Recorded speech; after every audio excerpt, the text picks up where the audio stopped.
കൊച്ചി ബിനാലെയിൽ ക്രിസ്തുവിന്റെ അന്ത്യ അത്താഴത്തെ വികലമായി ചിത്രീകരിച്ച് ചിത്രപ്രദർശനം. ചിത്രത്തിൽ ക്രിസ്തുവിന് പകരം നഗ്നയായ സ്ത്രീയും കന്യാസ്ത്രീകളും. പിന്നിൽ ഗൂഢാലോചനയെന്ന് ലാറ്റിൻ കാത്തലിക് അസോസിയേഷന്റെ ആരോപണം. ജനം TV വാർത്തയ്ക്ക് പിന്നാലെ ചിത്രം ബിനാലെയിൽ നിന്നും പിൻവലിച്ചു. ക്രിസ്തീയ വിശ്വാസികൾ ആരാധനയോടെ കാണുന്ന സന്ദർഭം ക്രിസ്തുദേവന്റെ അന്ത്യ അത്താഴം. പ്രഗത്ഭരായ കലാകാരന്മാർ ആവിഷ്കരിച്ച അന്ത്യ അത്താഴ ചിത്രമില്ലാത്ത ക്രിസ്ത്യൻ ഭവനങ്ങളുണ്ടാകില്ല. ഈ സന്ദർഭത്തെ വികലമായി ആവിഷ്കരിച്ച ചിത്രമാണ് കൊച്ചി ബിനാലെയിൽ ഉൾപ്പെടുത്തിയത്. പ്രദർശിപ്പിച്ച ചിത്രത്തിൽ ക്രിസ്തുദേവന് പകരം നഗ്നയായ സ്ത്രീ, ക്രിസ്തു ശിഷ്യർക്ക് പകരം കന്യാസ്ത്രീകൾ. ക്രൈസ്തവ വിശ്വാസികളെ മുറിപ്പെടുത്തുന്നതും അവഹേളിക്കുന്നതുമാണ് ചിത്രമെന്ന് ലാറ്റിൻ കാത്തലിക് അസോസിയേഷൻ പരാതി നൽകി. ആവിഷ്കാര സ്വാതന്ത്ര്യത്തിന്റെ പേരിൽ വിശ്വാസങ്ങളെ ഗുരുതരമായി ആക്ഷേപിക്കുകയാണെന്നും അനുവദിക്കാനാവില്ലെന്നും അസോസിയേഷൻ. ഈ ചിത്രകാരൻ എന്ന് പറയുന്ന ആൾ ഒരു ആൻറ്റി ചർച്ചാണ്. അദ്ദേഹം ഒരു വിശ്വാസിയല്ല.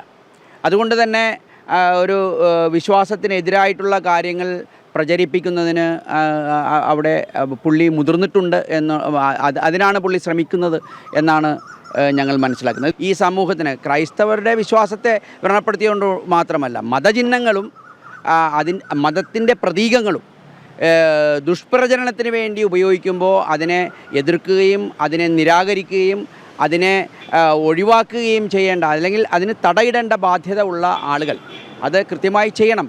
സി ഗോപൻ രചിച്ച മൃദുവാങ്കിയുടെ ദുർമൃത്യു എന്ന നാടകത്തിന്റെ ചിത്രാവിഷ്കാരമാണ് ഇത്. ടോം വട്ടക്കുഴി എന്നയാളാണ് ചിത്രകാരൻ.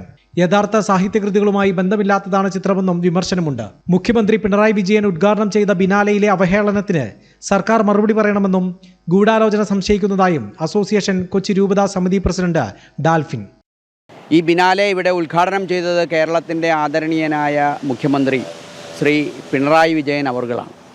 അതുകൊണ്ട് തന്നെ ഇത് ഗവൺമെൻറ് സ്പോൺസർ ചെയ്യുന്ന ഗവൺമെൻറ്റിൻ്റെ ഔദ്യോഗികമായ ഒരു പരിപാടിയായി തന്നെ നമ്മൾ കാണേണ്ടതുണ്ട് എന്നുള്ളതാണ് വസ്തുത. സർക്കാർ ഈ കാര്യങ്ങൾ ശ്രദ്ധയിൽപ്പെട്ടിട്ടും എന്തുകൊണ്ട് മൗനം പാലിക്കുന്നു എന്നുള്ളതും ഞങ്ങൾക്ക് മനസ്സിലാകാത്ത ഒരു സംഗതിയാണ്. പോറ്റിയെ കേറ്റിക്കോ എന്ന് പറയുന്ന ഒരു പാട്ടിൽ അവർക്കെതിരെ കേസെടുക്കാൻ മുതിർന്ന ഒരു സർക്കാരാണ് കേരളം ഭരിക്കുന്നത്. അപ്പോൾ അങ്ങനെ ഒരു ഗൂഢാലോചനയോ അല്ലെങ്കിൽ ഒരു ആവശ്യമോ ഇവർക്കില്ലെങ്കിൽ എന്തുകൊണ്ട് അവർ ഇത് എടുത്തു മാറ്റുന്നില്ല? ഇന്നലെ ഞങ്ങൾ രാവിലെ 10:30 മണിയോടുകൂടി തന്നെ ഈ കാര്യങ്ങൾ പറഞ്ഞു.